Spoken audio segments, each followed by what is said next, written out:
বলেন ওই 500 বছরের ইবাদত করেনেওয়ালা লোকটা যখন দেখলো সমাজে মানুষের জ্বালা যন্ত্রণায় নির্বিঘ্নে আল্লাহর নির্ভেজাল ইবাদত করা যায় না, এই জন্য মানুষের সমাজ ছেড়ে দিয়ে সাগরের মধ্যে একটা দ্বীপ, যেখানে কোনো মানুষ নাই, পশু নাই, বাড়িঘর নাই, দোকানপাট নাই, হই হুল্লোড় নাই, গাড়ি ঘোড়ার হরন বাজানির ঝামেলা নাই, এমন নির্ভেজাল, এমন নীরব নিস্তব্ধ দ্বীপের মধ্যে গেল আল্লাহর ইবাদত করতে। আল্লাহ রসুল বলেন ওই দ্বীপে যেহেতু কোনো মানুষ নাই, দোকানপাট নাই, খাদ্য নাই, পান করার মতো পানি নাই, খাবে কি? রাসূল বলেন আল্লাহ কুদরতি ব্যবস্থায় দ্বীপের মধ্যে একটা ডালিম গাছ সৃষ্টি করে দিলেন। পেটের খিদা লাগলে একটা গাছ থেকে একটা ডালিম পেড়া খায়, আর বাকি সময় আল্লাহর ইবাদত বন্দেগীতে কাটায়। যখন তার পানির পিপাসা হইল, সাগরের লুনা পানি তো পান করা যায় না, রাসূল বলেন আল্লাহর কুদরতি ব্যবস্থায় ওই দ্বীপের মধ্যে আঙ্গুলের মতো একটা ছিদ্র করিয়া, এই ছিদ্র দিয়া মিঠা পানির ঝরনা সৃষ্টি করে দিল। সত্যের পথ অবলম্বন করুন। KH Islamic media. কোন একটা বান্দার হাসরের মাঠে কোন একটা বান্দার আমল নামায় যদি দেখা যায় গুনাহ একটাও নেই, আমল নামায় যা আছে শুধু সওয়াবই লেখা আছে। এতক্ষণের কথা যারা বুঝেছেন তারা বলুন, জাহান্নাম থেকে বাঁচার গ্যারান্টি হইল? জান্নাতে যাওয়ার গ্যারান্টি হইল? হইল না। কাজেই এই যে বান্দার আমল নামার মধ্যে গুনাহ একটাও নাই, যা আছে শুধু সওয়াবই আছে, তারেও যদি আল্লাহ জাহান্নামে দেন, আল্লাহর বিচার হবে না। এটা আহলে সুন্নাত ওয়াল জামাতের আকাইদের কিতাবে লেখা আছে। কিন্তু কথাটা সাধারণ মুসলমানের বুঝে আসে না।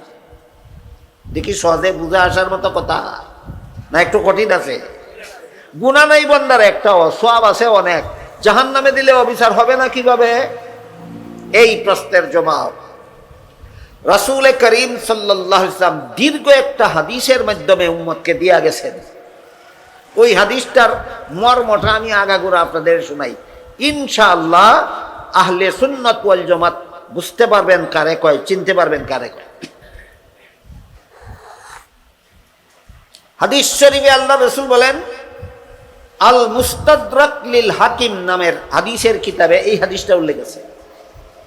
হাদিসে রাসূল করিম সাল্লাল্লাহু আলাইহি ওয়াসাল্লাম বলেন, বনি ইসরাইলের মধ্যে একটা লোক ছিল, একাধারে 500 বছর পর্যন্ত আল্লাহর ইবাদত বন্দেগী করেছিল নির্ভেজাল। কতদিন? কেমন ইবাদত? নির্ভেজাল। রাসূল বলেন অনেক সময় মানুষের সমাজের মধ্যে থেকে নির্ভেজাল ইবাদত করা সম্ভব হয় না। বিশেষ করে বর্তমান জ্ঞান বিজ্ঞানের যুগে, আধুনিক যন্ত্রপাতির যুগে মানব সমাজে বসবাস করে নির্ভেজাল ইবাদত করা অত্যন্ত কঠিন হইয়া দাঁড়ায়।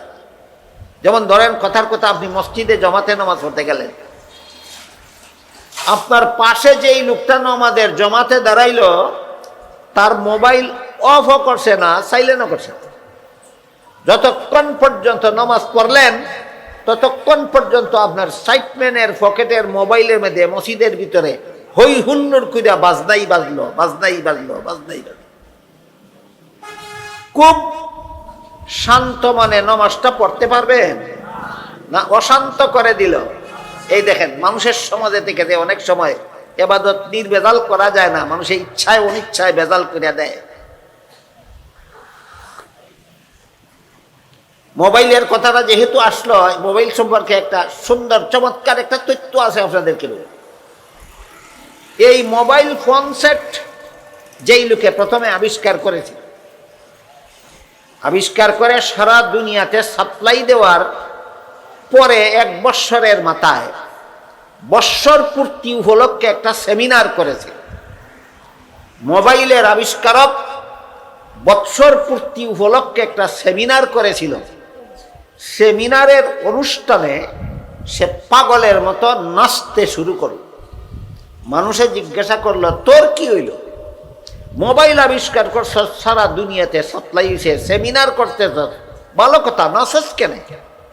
যে আনন্দে নাচি, এই আনন্দটা একমাত্র আমার কপালে আছে, দুনিয়ার আর কারো কপালে নাই, এই জন্য নাচি। লোকেরা জিজ্ঞাসা করলো, কি আনন্দ তোর? দুনিয়ার কোনো বেঈমান, কাফির, ফাসিক, নাস্তিক, মুরতাদ, দুনিয়ার কোনো বদ্দিন মুসলমানের মসজিদের ভিতরে বাজনা বাজানির ব্যবস্থা করতে পারে নাই। একমাত্র আমি মোবাইল আবিষ্কার কইরা মুসলমানের মসজিদের ভিতরে বাজনা বাজাবার ব্যবস্থা করতে পেরেছি। কাহিনী শুনলে বুঝে থাকতে এবার বলুন, মুসলমানের মসজিদের ভিতরে বাজনা বাজার ব্যবস্থা মোবাইলের দ্বারা হয়েছে নি? যে মোবাইল আবিষ্কার করেছিল তার দোষে না, যে মোবাইল চাইলেন না কইরা মোবাইল দিয়া মসজিদে ঢুকে তার দোষে? দোষটা কার গায়ে? কিয়ামতের দিন যদি আল্লাহকে বলেন, আল্লাহ এই দুষ্টটায় মোবাইল আবিষ্কার করার কারণে আমি মসজিদে মাজদা বাজাইছি, হে কইব, আল্লাহ আমি তো হেরে মসজিদও বাজাইবার লাগি এটা বানাইছি না, হে মসজিদকে বাজাইলো কেন, হেরে দিলে জাহান্নামে দাও। কথা বুঝলেন কিনা দেখেন। এবার মূল কথার দিকে যাই।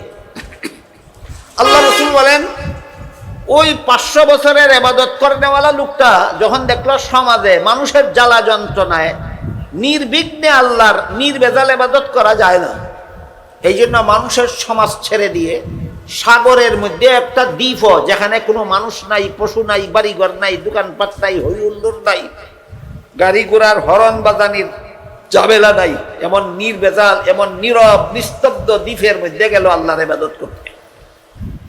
আল্লাহ রাসূল বলেন, ওই দ্বীপে যেহেতু কোনো মানুষ নাই, দোকানপাট নাই, খাদ্য নাই, পান করার মতো পানি নাই, খাবে কি? রাসূল বলেন, আল্লাহ কুদরতি ব্যবস্থায় দ্বীপের মধ্যে একটা ডালিম গাছ সৃষ্টি করে দিলেন।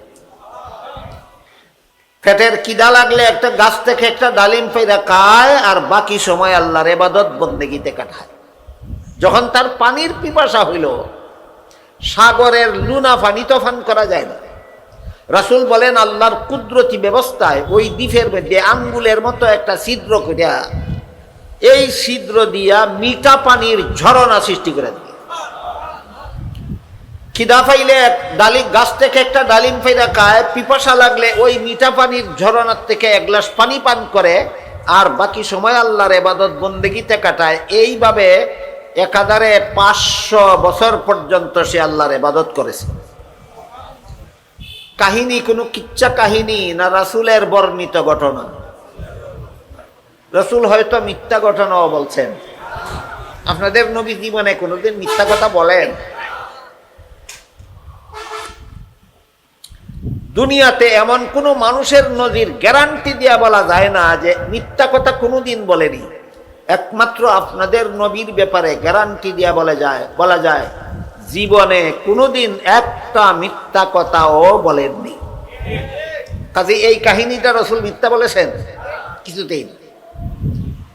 রাসূল বলেন, এই লোকটা মরণের আগে আল্লাহর কাছে দোয়া করেছিল, হে আল্লাহ, আমার জীবনের শেষ সেজদার মধ্যে যেন আমার মরণ হয়, আর মরণের পরে আমার লাশটা যেন মাটি খাইতে না পারে, আমার লাশটা যেন সেজদার মধ্যেই থাকে, কিয়ামতের দিন যেন সেজদার থেকে জীবিত হয়ে হাশরের মাঠে দাঁড়ায়। রাসূল বলেন, আল্লাহ তার দোয়াটাও কবুল করলেন। এই লোকে 500 বছর ইবাদত করার পরে জীবনের শেষ সেজদার মধ্যেই তার মরণ হয়েছে, লাশটা মাটির তলে সেজদার মধ্যেই আছে। কিয়ামতের দিন সেজদার থেকে জিন্দা হইয়া যখন হাশরের মাঠে দাঁড়াবে, আল্লাহ একজন ফিরিস্তাকে বলবেন, ও ফিরিস্তা, আমার এই বান্দা 500 বছর পর্যন্ত আমার নির্ভেজাল ইবাদত করেছে, তার আমলনামাত গুনাহ একটাও নেই, তার আমলনামাত গুনাহ একটাও নেই, আমার দয়ায় তারে জান্নাতে পৌঁছায় দাও। রাসূল বলেন, যখন আল্লাহ বলবেন আমার দয়ায় তাকে জান্নাতে পৌঁছায় দাও, তখন বান্দা আল্লাহর কাছে জানতে চাইবে, আল্লাহ তোমার দয়ায় যদি আমার জান্নাতে যাইতে হয়, তাইলে আমার 500 বছরের ইবাদত গেল কোন? রাসূল বলেন, তার প্রশ্নের কোনো জবাব না দিয়া আল্লাহ আবারও ফিরিস্তাকে বলবেন, ও ফিরিস্তা, আমার দয়ায় তারে জান্নাতে পৌঁছায় দাও। বান্দা আবারও জিজ্ঞাসা করবে, আল্লাহ তোমার দয়ায় যদি আমার জান্নাতে যেতে হয়, তাহলে আমার 500 বছরের ইবাদত কোন কাজে লাগলো? 2 বার রিপিট করার পরে আল্লাহ বলবেন, ঠিক আছে, তুমি যদি তোমার ইবাদত বন্দেগীর হিসাব নিকাশ কইরা জান্নাতে যাইতে চাও, আমার আপত্তি নাই, হিসাব মিলাও। এরপর রসুল বলেন হাসরের মাঠে এই বন্দার সাথে আল্লাহর হিসাব নিকাশ আরম্ভ হবে। হিসাব নিকাশের শুরুতেই আল্লাহ বলবেন সর্বপ্রথম তোর দুইটা চৌকের হিসাব হোক। সর্বপ্রথম কিসের হিসাব? দুইটা চোখের হিসাব। আল্লাহ বলবেন তুই বল, আমি যখন তোরে তোর মায়ের গর্ভে জন্ম দিয়ে পাঠাইছিলাম, তখন যদি জগৎটা দেখা যাওয়ার মতো দুইটা চক্ষু আমি দয়া কইরা না দিতাম, তাইলে তোর 500 বছরের ইবাদত কোন বাজারও বিক্রি করলে এমন দুইটা চক্ষু কিনতে পাওয়া যাইত? বুঝুননি কথা? রাসূল বলেন বান্দা আল্লাহর প্রশ্নের জবাবে বলবে, আল্লাহ তুমি দয়া কইরা দুইটা চক্ষু আমারে না দিলে 500 বছরের ইবাদতের বিনিময়ে এমন চক্ষু জগতের কোথাও পাওয়া যায় না। তখন আল্লাহ জিজ্ঞাসা করবেন, তাইলে ক তোর 500 বছরের ইবাদতের দ্বারা আমার জান্নাতের মূল্য হবে দূরের কথা, দুইটা চোখের মূল্য নিয়ে হয়? বন্যায় খুব বিচার মতো হয়। এই যে বিচার, সুবিচার, বন্যা নিজেই কইব সুবিচার করলে হয় না। আল্লাহ তখন বলবেন তোর আর আমার লেনদেন, তুই কস হয় না, আমি মেনে নিলাম, হইছে, আমি পাইলাম তোর 500 বছরের ইবাদত, আমার দেওয়া দুইটা চোখের মূল্য। এবার বল আমার দেওয়া দুইটা কানের মূল্য দিবে কে? এবার বল আমার দেওয়া দুইটা হাতের মূল্য দিবে কে?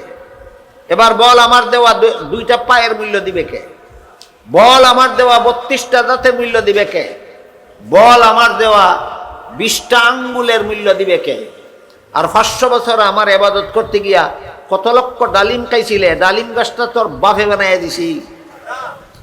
500 বছর আমার ইবাদত করতে গিয়া যত লক্ষ গ্লাস মিঠা পানি খাইছিলে, জরনা তোর বাফে বানাইয়া দিছি, এগুলির মূল্য দিবে কে? রাসূল বলেন আল্লাহ এতগুলি প্রশ্ন করার পরে বান্দা কোনো জবাব দিতে পারবে না, নিরুত্তর হয়ে যাবে। তখন আল্লাহ ওই আগের ফেরেশতাকেই বলবেন, এই ফেরেশতা, হে আমার পাওনা দিতে পারে না, এরা জাহান্নামে লয়ে যা। রাসূল বলেন আল্লাহর হুকুম পাওয়া মাত্র ফেরেশতা তারে হেসরাইয়া জাহান্নামের দিকে নিয়ে রওনা হইয়া যাবে।